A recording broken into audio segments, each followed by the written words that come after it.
normally start these reviews by going through the stats of the bike, but I don't think I really need to do that too much with this. It's not a new bike, the bike's been out for quite some time. Having said that though, I will invariably mention some of the numbers, particularly when I talk about this Milwaukee 8 motor. It's 114 cubic inch, that's 1,868 cc's, so it's a big old lump of a motor. It puts out 93 horsepower at just over 5,000 revs and 115 newton meters of torque, and that's probably the more important number. But as it is with Harleys, the numbers don't really matter too much, and that's kind of what I want to do in this review, and is talk about how this bike is to ride and what the experience is like. Well, you'll always get people saying, well, 1800, nearly 1900 cc's, and it only produces 93 horsepower. Well, anybody that's ridden bikes like this will know that's kind of irrelevant. It's the way it produces that power, and there is gobfuls of torque all the way through this bike, and it makes it an absolute pleasure to ride.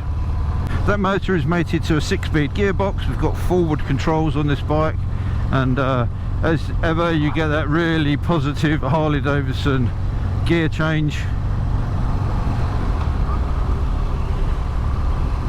The thing I did notice about this Milwaukee 8 motor is how much smoother it is than some of the previous iterations that I've tried. Now, I haven't ridden a lot of Harley-Davidsons, I will admit that. Not that I don't like them, I just haven't had the opportunity to ride them much until now. And I must say, when I jumped on this, yeah, it is a big old thumping lump, but you don't get the vibrations through the bike that you get on a lot of the others. There's other bikes I've ridden, other Harleys, and you sit at the traffic lights and you can't see out the mirrors because the bars are shaking like mad. This is actually relatively smooth, dare I say refined. And refined is a word that you can use a lot for this bike, which I never expected. But one thing I've noticed is the quality of the fit and finish across this bike is lovely. This deadwood green denim paint job, which is very kind of military-esque, with the black in this matte finish, I think is absolutely lovely. I think it's the favourite colourway I've seen on this bike. But just the casting on the yokes with this sort of dimpled finish, and the switch gear, everything's really nicely done. It's a really nicely detailed bike when you look at it, and I think it's a really nice looking bike as well. Whenever I see one of these, there's two words that come to mind, which are zombie apocalypse. It's the sort of bike that you'd imagine seeing in one of those movies. The big squared off mudguards, which are sort of bobbed at the front and the back. Three-way rear lights, so instead of having a single rear light in the middle, it's all integrated into the turn signals. And that kind of oblong, rounded off rectangular headlight, which I know a lot of people didn't like. I actually do like that. I'm one of those people that loves the styling of this bike. I also like the styling of the Pan America, so maybe I'm just weird. And as I said, there are some numbers that are not really relevant when you review bikes like this. Things like seat height, it's going to be low. It's 710mm in this case, but it is going to be low.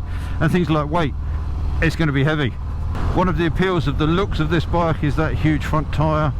Despite the size of that, it's a nice light bike for steering. You lose a little bit of feeling at the front. I'm not going to say it's vague, because it's not vague at all. It does feel very planted, but mid-bend, if you're on a bumpy surface, it can get a little bit upset, and that's more down to the suspension than the tyres. So you maybe haven't got quite as much feel on the front as you would do on other styles of bike, but that's fine.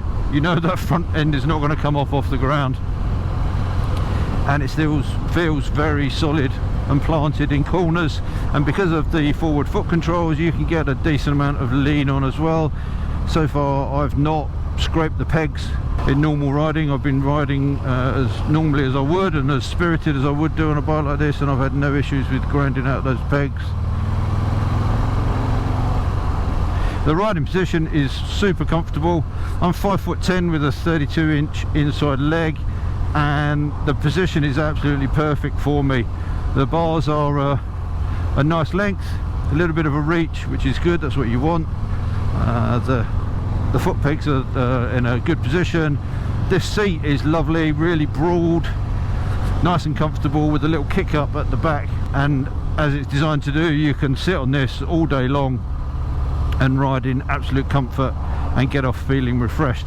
And the fact that you're not getting as many vibrations through this as well mean that you're going to get an even more comfortable ride for a whole day in the saddle. But despite the looks and everything else, it is the motor that's the star of the show on this. With that ton of torque that you've got set there, you just let that pull you from bend to bend. It just makes it an absolute pleasure to ride.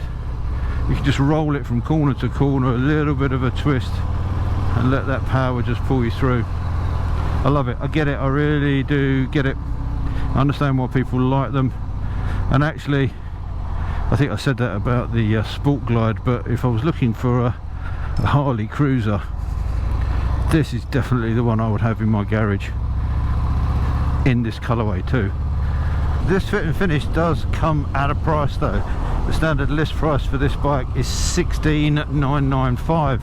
Now I know there's obviously issues around trade deals and import and export and everything, but $16,995 is quite a lot of money, but it is quite a lot of bike.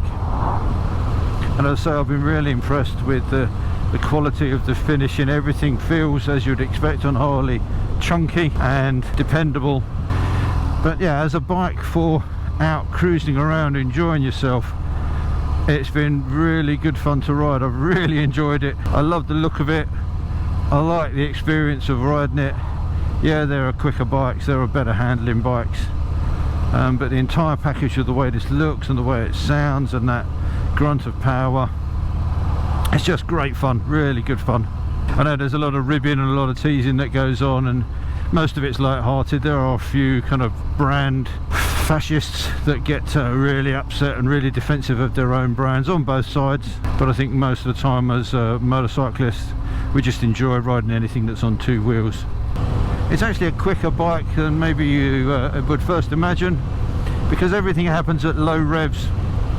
With all that torque, you do tend to be kicking along much faster than maybe you initially thought you were, and you can get a bit of a wiggle on if you want to. The brakes are pretty good, twin discs at the front. Obviously there's a lot of weight to pull up, but if you're using that and the rear brake, it will pull you up pretty sharpish. No complaints about that. And I love the back to basics nature of the bike as well. You've just got this speedo on the front here, you've got a big sweepy rev counter, and below that you've got your fuel tank, your speed, your gear indicator, which goes off when you pull the clutch. Don't know if that's a feature of all Harleys, I'm not sure if I've noticed it before. And to be honest, you don't need any more than that, and I like the fact that it's here and you've got a very clean setup on the bars. The fuel gauge has got little blocks at the top that work down. When you get low, as I did the other day, you get a little low warning sign come up and it lights up on the dash. Then you get a little R, which means range, and it shows you what your remaining range is before you get to running out of fuel. Okay, it's no sports bike obviously, and it does have its limitations when it comes to handling, but on UK roads you can have a lot of fun at legal speeds. It is just a little bit of an event. Maybe I'm getting old, maybe from somebody that wasn't that keen on cruisers I'm changing my mind about it, but I absolutely love this bike.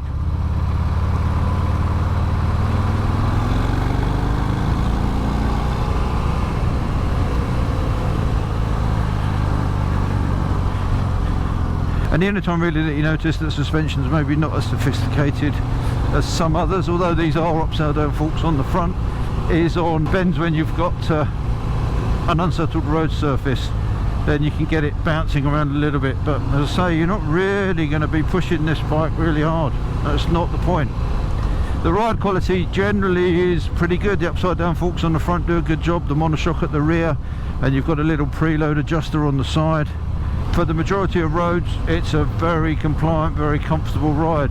Some of that is probably down to the size of the tyres, but it's sure-footed, and the important thing is it's predictable, and it's a hell of a lot of fun. So slow 30 mile an hour bend into second, and then there's that big whoosh of power and a slap in the back as the bike takes off. It's addictive. Very much unlike me, it's one of those bikes that makes you go, yeah! Sorry, I'll go back to being my reserved, usual Britishness and say it's a jolly good bike.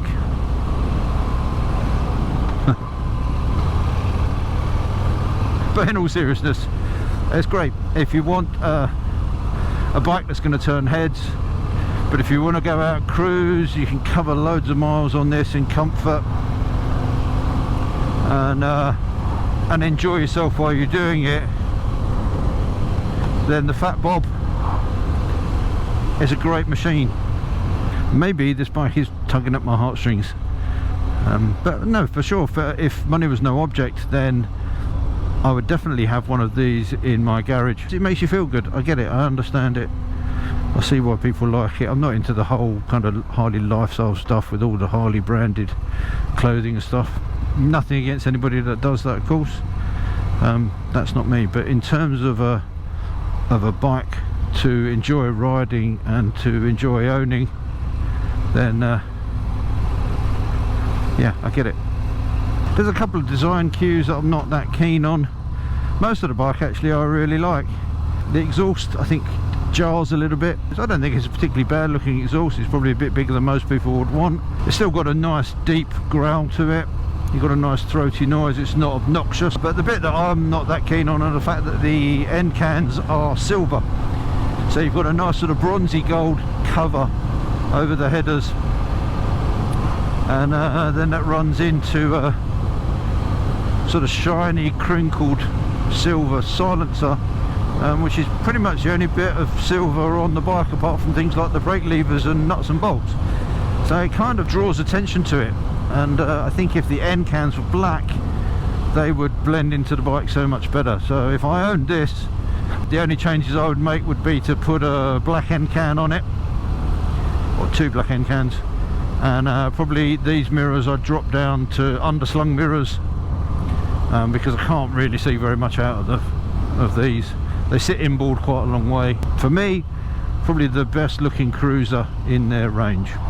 But anyway, I'm going to carry on riding. I think there's not much more I can talk to you about that. If you've got any questions about the bike, then please drop them in the comment section down below. If you want to see more of my reviews as they come out, then don't forget to hit the subscribe button and the notification bell. That's very much appreciated. And all that leaves me to say is, until next time, thanks for watching, take care, ride safe, and I'll see you soon. Bye.